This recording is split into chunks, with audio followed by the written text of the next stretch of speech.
I'm Emmalynn. I'm Jessica. And today we are here with another reading vlog, but this one is very special to me. Hopefully it will be to her. We'll see. And that is an Adrienne Young reading vlog. I'm going to be reading The Unmaking of June Pharaoh. Mother will be reading Spells for Forgetting, which I have read and I gave 5 stars. And every time she reads something that I rated high, there's no greater fear. Oh. Than you being like, this is trash. Trash. Why do you like this? Okay, so I've only read one other Adrienne Young book, and that was Sky in the Deep. The Sky in the Deep, which I loved. Clearly. I did love it. You so just much can't so remember that what it's called. I was gonna say the It's girl, okay, it's the okay. other one, but it's fine. I loved it. I wish there was a second one. Like, I know there is a second one, but I wish the second one was a continuation of the first one.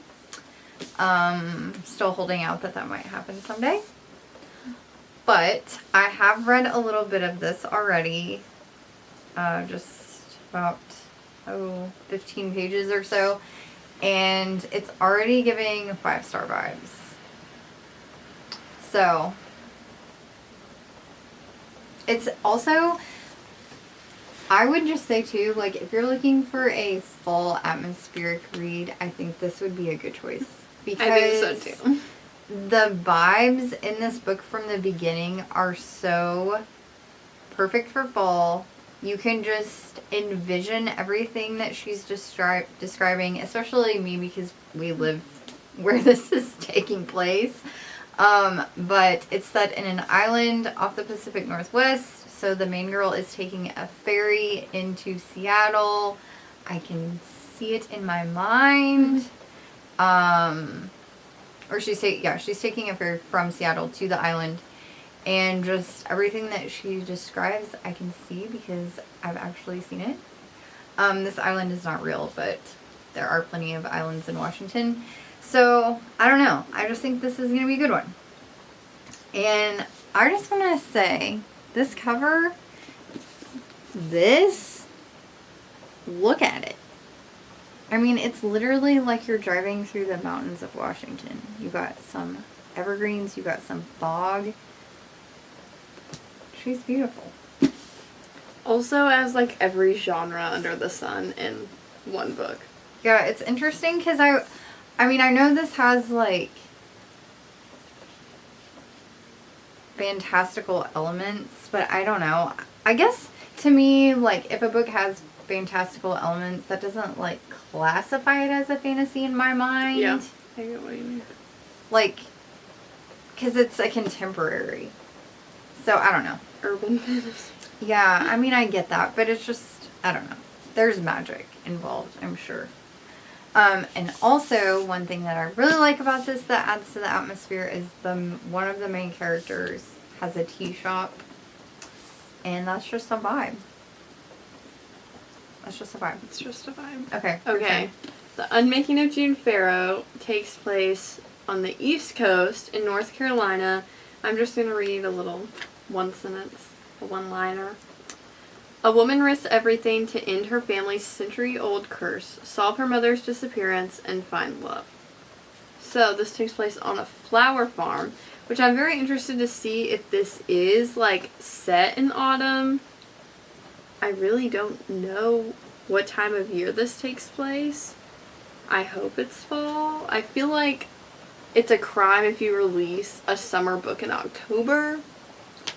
But the flower farm throws me off. But maybe the flowers are like sunflowers and stuff. What's really cool too, if in case you were wondering, so we currently live in Washington, and we're most likely moving to North Carolina. So it's like it's a journey. It's a journey from coast to coast, you know, which we might be doing next summer. So I just can't wait to go to Y'all Fest and all the book signings because literally nobody comes here, and I don't understand why exactly. I understand.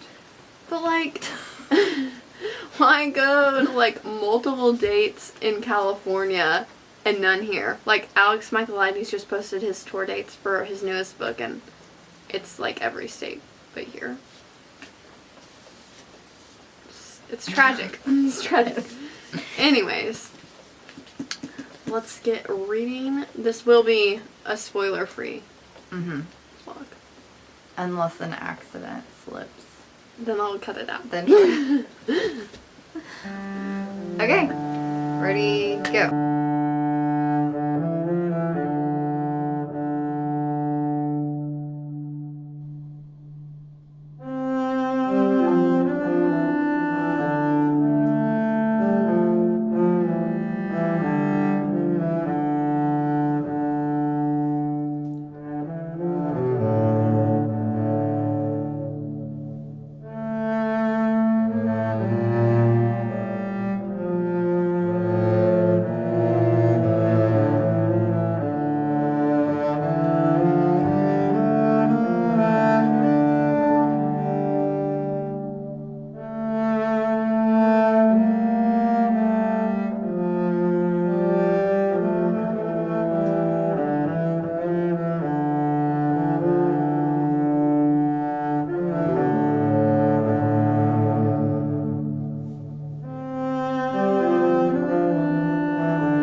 Make a song. It's time for a uppity update. Hello. We're back. It's almost 10:30 and we're checking in with an update. Clearly you're a little sleepy. Yeah. I'm on page 83. Okay. Chapter 8, and I feel like what I thought was going to be the plot of the book, we already solved. And if that's not crazy enough to be the plot, then I have no idea what's about to happen. Because the first 80 pages have been a wild ride. Let me tell you, everything you think couldn't possibly be true, it's true. My book is naked. Oh, skip juice. People might not want to see it. They might think that's inappropriate, so I'm dressing it back. And it's PJs now. I'm on page 106, which is chapter 17. Oh. And I'm still really liking it.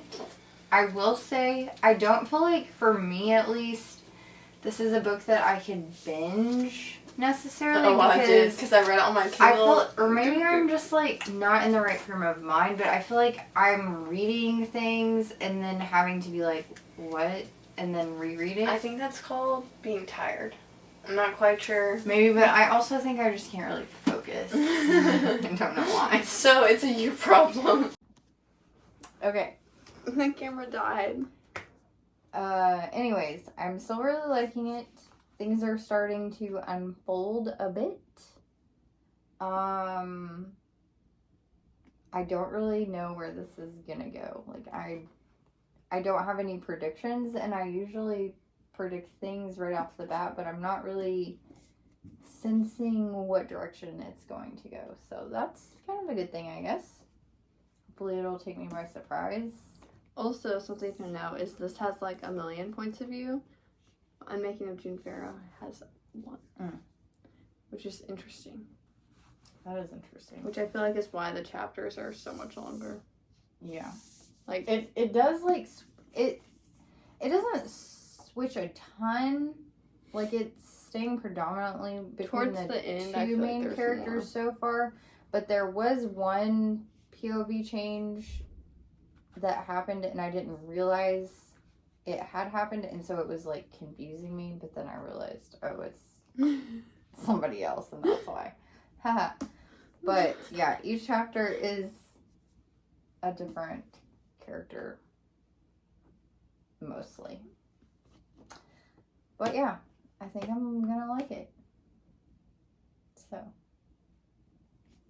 We'll see if I feel the same tomorrow. I'm going to try to read a little bit more, but I am at that point of the day where my eyes are starting to burn and water. So, we'll see if I can sound a little delulu. I'm actually really tired, so You should probably sleep. I should probably read. Sure.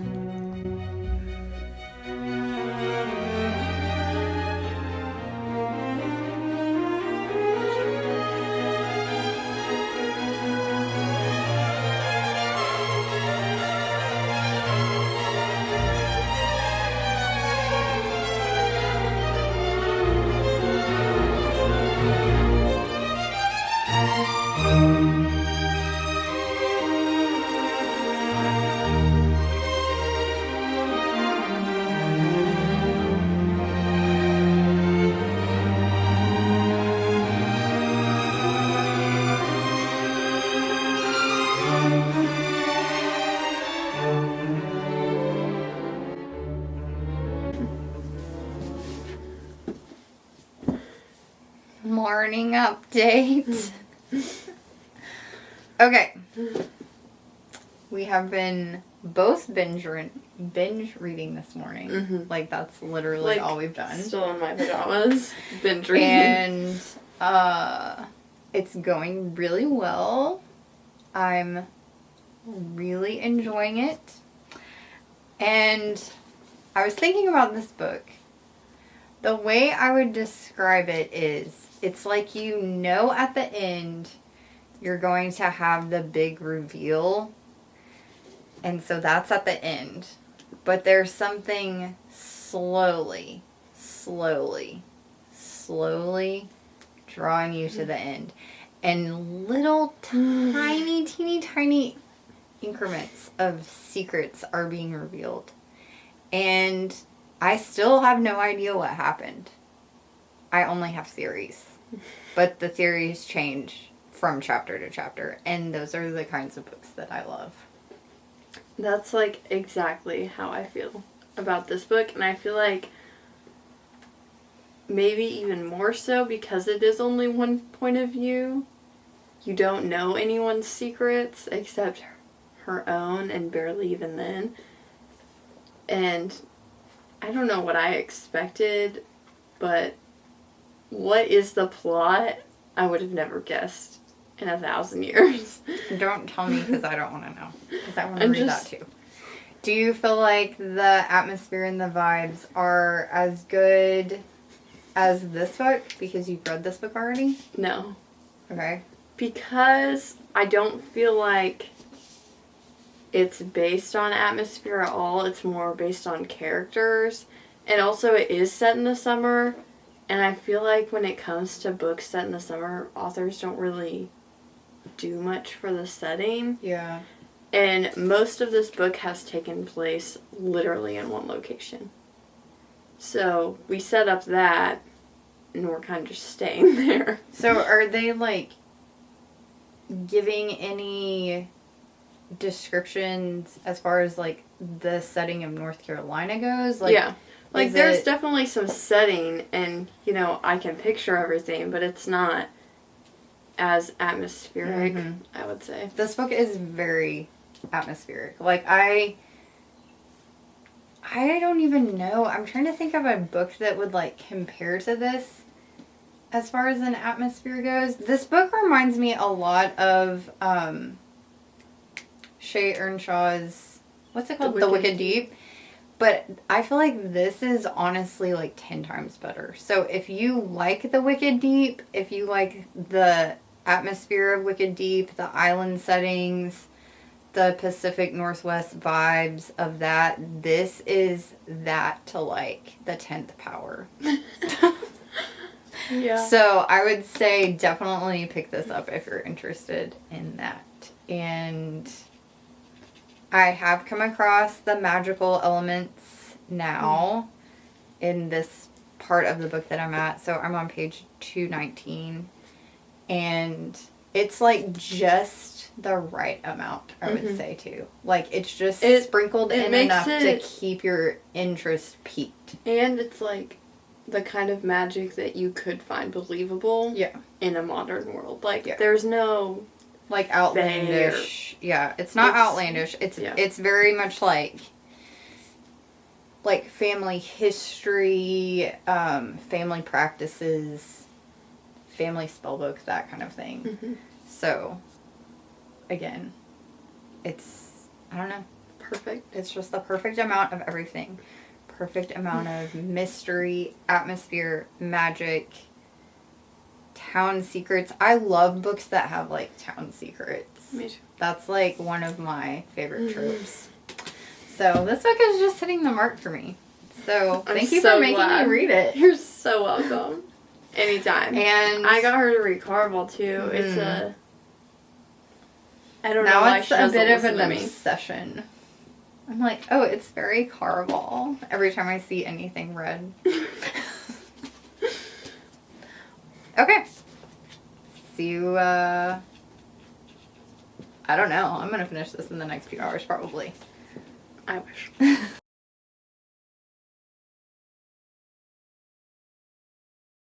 So we're back with our final thoughts, final judgments.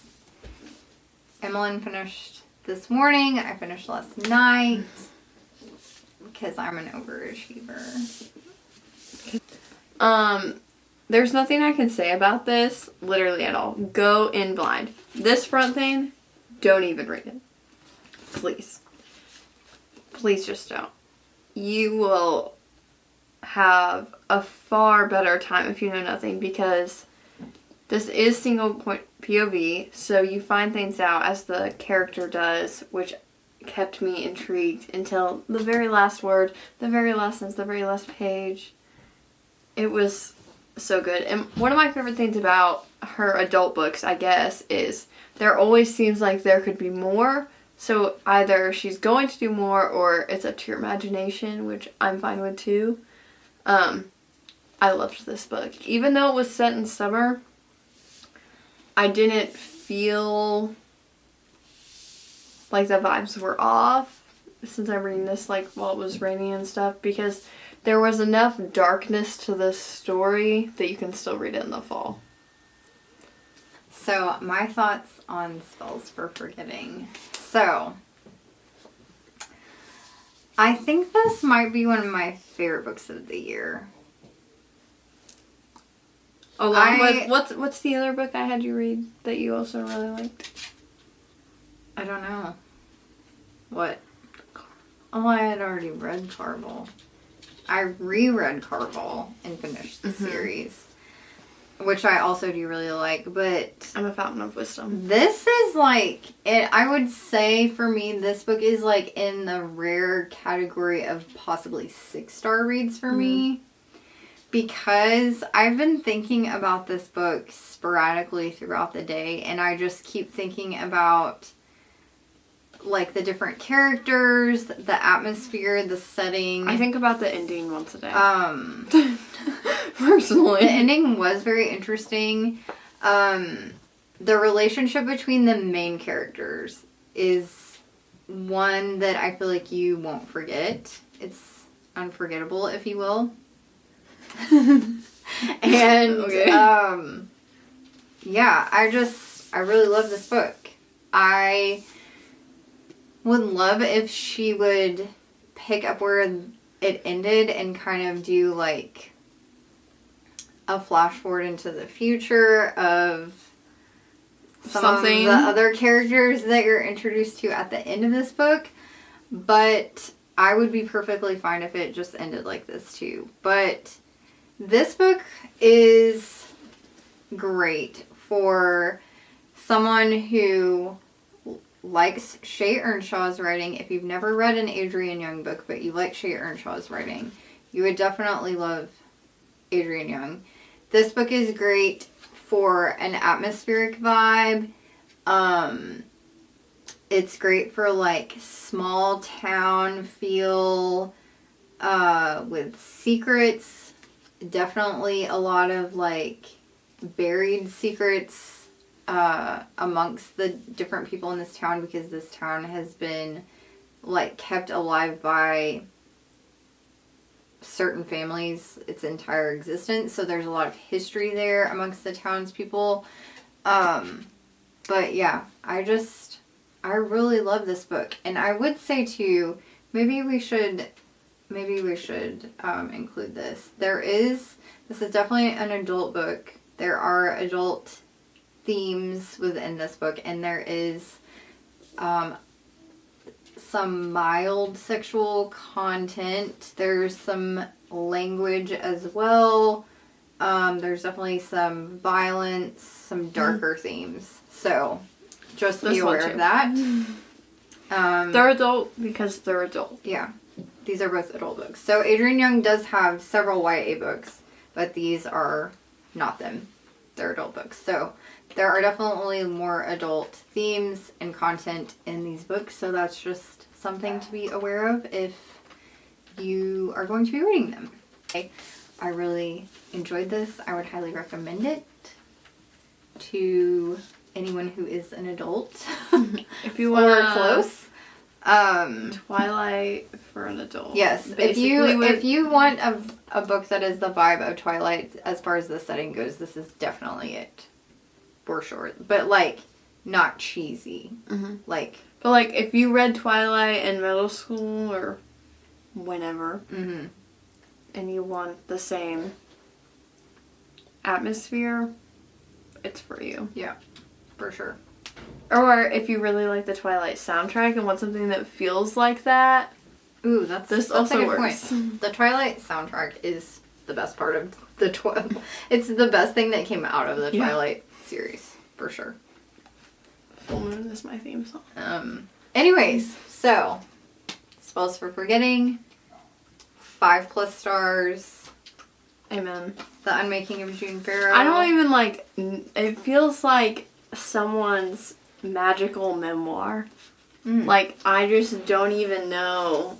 It really feels like I've read about someone's entire life. It's wild. That's like all I can say. Cool. I'm in shock over this story. It was crazy. So what would you give it?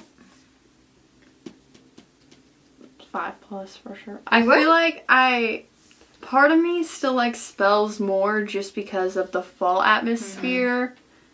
And I think that might just be because it's fall right now. Yeah. Like, if I read this in the summer and I wanted something that wasn't like a rom-com, this would blow me away.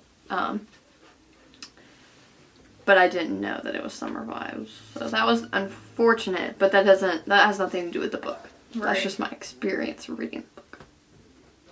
Alright, so there you have it. Adrienne Young. 5-star reads. Go read both of these or one of them or all of them. That's what I recommend. And now I want to go back and read the Fable series, I think, or Duology. I don't care about reading the same one really, but you will after you read that. We hope you enjoyed this Adrienne Young reading blog, and we are off to Once Upon a Broken Heart. We are on to that next. Once I get a digital copy. But we're off to... Oh. Physically. We're going to the Eras film. Yes. Yes, we are. So... Comment if you're going. Comment if you've been. Comment if you got the pink tin, because I really want it. She literally hates popcorn and she wants I don't want it for a popcorn tin. I want it for decoration. I want it so bad. I think we should just but we're not going to an AMC. The closest one is 30 minutes away. We'll just have to go tomorrow. Perhaps. Anyways, hope you enjoyed this. Like and subscribe. See you next time.